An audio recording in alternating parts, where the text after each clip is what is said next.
মীন রাশি কর্মজীবনে সাফল্য অর্জন করতে সক্ষম হবে মীন রাশির জাতক ও জাতিকাগণ। তার অর্থ বুদ্ধিমত্তার পরিচয়ও দিতে সক্ষম হবে মীন রাশির জাতক ও জাতিকাগণ।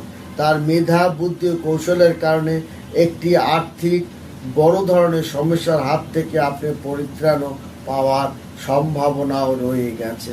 আর্থিক অবস্থাকে শক্তিশালী শেখ মীন রাশি জাতক ও জাতিকাগণ করবে এবং যে সমস্যা সে পড়েছে সে সমস্যা অবশ্যই সে সমাধান করে সামনের দিকে এগিয়ে চলতে সে সাহস আপনার পারবে এবং মীন রাশি জাতক জাতিক কর্মজীবনে সাফল্যতা অর্জন করবে। সাহসের সঙ্গে সেই সমস্ত কাজের প্রতিযোগিতা ও চ্যালেঞ্জের মুখোমুখি হতে পারবে। আবেগ ওঠানামার সম্ভাবনা আপনার আছে এবং আপনার